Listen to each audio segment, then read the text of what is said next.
Assalamualaikum warahmatullahi wabarakatuh. Hari ini kita akan membahas bab baru yaitu tentang vektor. Pada bab sebelumnya kalian sudah belajar tentang besaran. Besaran itu dibagi menjadi dua, yaitu besaran pokok dan besaran turunan. Untuk bab ini agak berbeda. Besaran itu dibagi dua berdasarkan punya arah atau tidaknya menjadi besaran skalar dan besaran vektor. Besaran skalar terlebih dahulu. Besaran yang hanya memiliki nilai, tidak memiliki arah. Berarti cuma punya nilai saja, tidak punya arah. Contohnya itu besaran panjang, massa, suhu, volume, dan lain-lain. Misal, massa bola besi adalah 10 kg. Massa itu termasuk besaran skalar.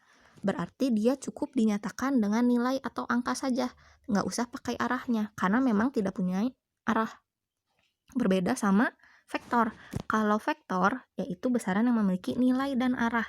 Ingat punya keduanya, nilai dan arah, bukan salah satu.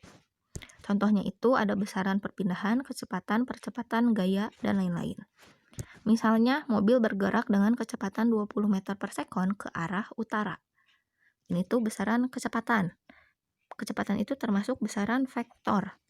Jadi kalau kalian bilang mobil bergerak dengan kecepatan 20 meter per sekon saja, itu tuh belum lengkap. Soalnya kalian baru menyatakan nilainya aja, belum dengan arahnya. Supaya lengkap, harus ditambah arahnya. Kalau di sini berarti arahnya itu ke utara. Untuk arah tidak selalu arah mata angin, bisa juga nanti pakai sumbu XY atau arah kanan, kiri, atas, bawah juga bisa. Jadi intinya, kalau besaran skalar cuman punya nilai. Kalau besaran vektor mempunyai nilai dan arah. Vektor digambarkan dengan panah. Kayak gambar, ujung ekor ini disebut titik tangkap. Vektor bisa ditulis dengan dua cara. Pertama, nama vektor ditulis dengan tanda panah di atas nama vektor. Misalnya nama vektor ini tuh D. Buat nunjukin kalau D ini vektor, yaitu dengan menuliskan tanda panah di atas huruf D. Atau cara kedua, nama vektor dicetak tebal. Tapi kalau kita nulis di buku kan susah tuh kalau dicetak tebal. Jadi lebih baik tulisnya pakai yang tanda panah saja. Arah panah menunjukkan arah vektor. Jadi kalau arah panahnya ke kanan, berarti arah vektornya itu ke kanan. Panjang vektor menunjukkan nilai vektor. Berarti kalau semakin panjang vektor itu, berarti nilainya semakin besar. Misalnya, nilai vektor ini tuh 5. Terus kita mau ngegambar nilai vektor yang nilainya 2. Berarti panjangnya itu harus lebih pendek dari yang 5 ini. Misalnya sampai sini aja.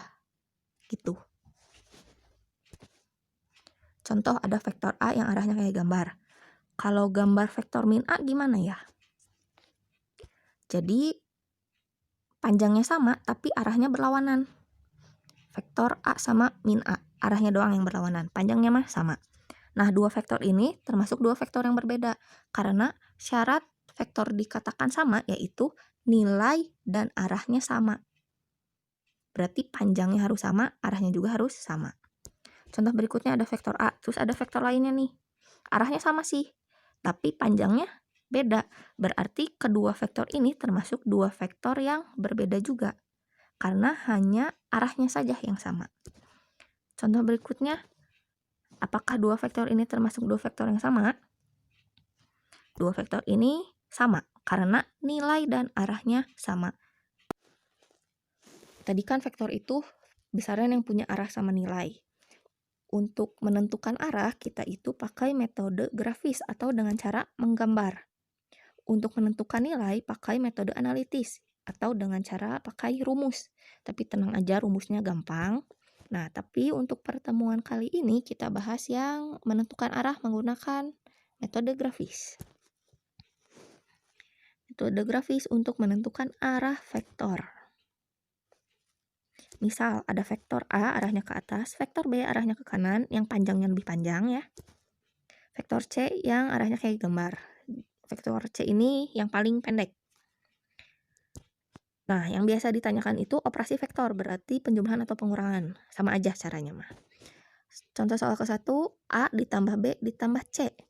Gimana nih cara ngegambar hasilnya? Pertama, kalian gambar dulu aja vektor yang pertama, berarti vektor A arahnya ke atas.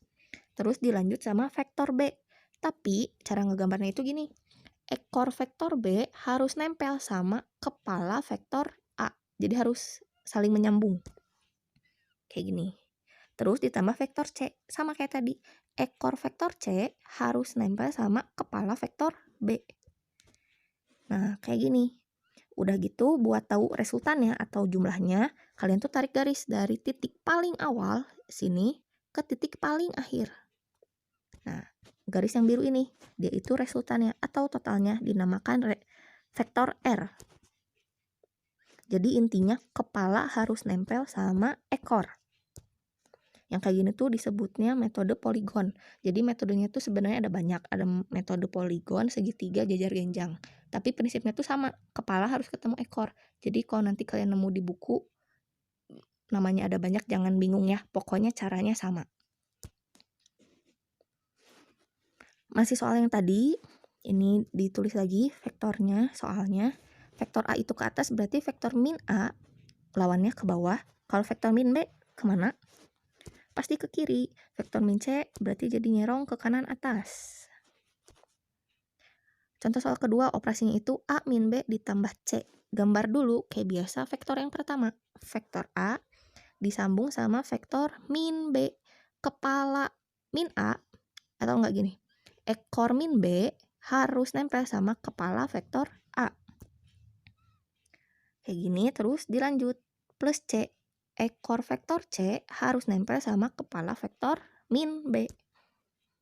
Untuk resultan, tarik garis dari titik paling awal ke titik paling akhir. Garis yang biru ini, dia itu resultannya atau vektor R. Contoh soal ketiga, operasinya min A ditambah B dikurangi C. Gambar dulu vektor yang pertama yaitu min A, berarti ke bawah. Dilanjut sama vektor B yang arahnya ke kanan, yang ini ya. Kayak biasa, ekor vektor B harus ketemu kepala vektor min A. Terus dilanjut vektor min C. Min C mah yang ini ya. Ekor vektor min C harus ketemu kepala vektor B. Resultannya tarik garis dari titik paling awal ke titik paling akhir.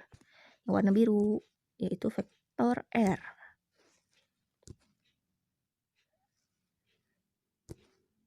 Contoh soal keempat. A min B ditambah 2C. Vektor A-nya yang ke atas, min B ke kiri. Nah, di sini agak beda. Ada koefisien, yaitu 2C. Vektor C ini panjangnya kan segini. Kalau 2C berarti 2 kalinya.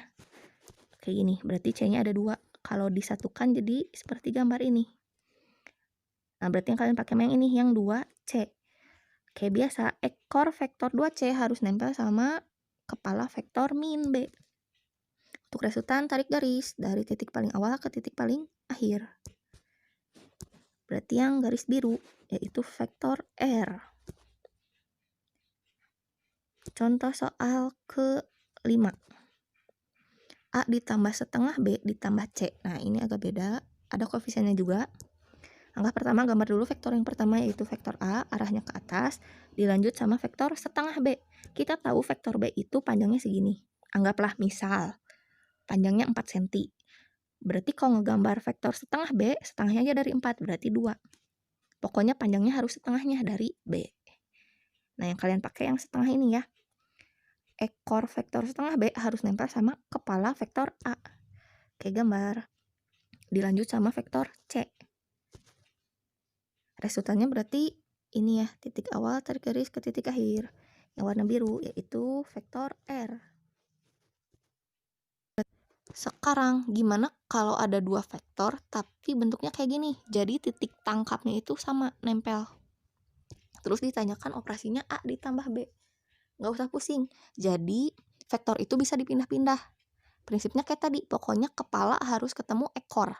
Jadi kita pindahin aja nih vektor yang B, kan ini vektor A-nya. Terus ditambah B, berarti ekor vektor B harus ketemu kepala vektor A ya. Tinggal dipindahin kayak gini. Untuk resultannya kayak biasa, tarik garis dari titik paling awal ke titik paling akhir. Berarti yang ini tarik set. Jadilah vektor yang biru, yaitu vektor R. Atau cara lain kalian tuh bisa gambar jajar genjang aja kayak gini. Pakai garis putus-putus. Nah, yang kayak gini tuh namanya metode jejar genjang. Tapi sebenarnya caranya sama ya, kepala harus ketemu ekor. Lanjut, misalnya vektornya sekarang operasinya min A plus B. Kayak gini, berarti min A-nya tuh kebalikan dari vektor A ya yang tadi, jadi ke bawah arahnya. Terus ditanyakan min A plus B, sama kayak tadi. Min A-nya ini plus B-nya ini, berarti kan ekor vektor B harus ketemu kepala vektor min A. Tinggal dipindahin aja. Udah gitu, resultannya berarti titik paling awal, tarik garis ke titik paling akhir ini. Resultannya yang biru. Atau cara kedua bisa digambar pakai jejar genjang. Nah, kayak gini. Tapi nggak usah bingung ya, mau metode poligon, segitiga, jejar genjang, prinsipnya sama. Kepala harus ketemu ekor. Cukup sekian pertemuan kali ini. Semoga paham. Wassalamualaikum warahmatullahi wabarakatuh.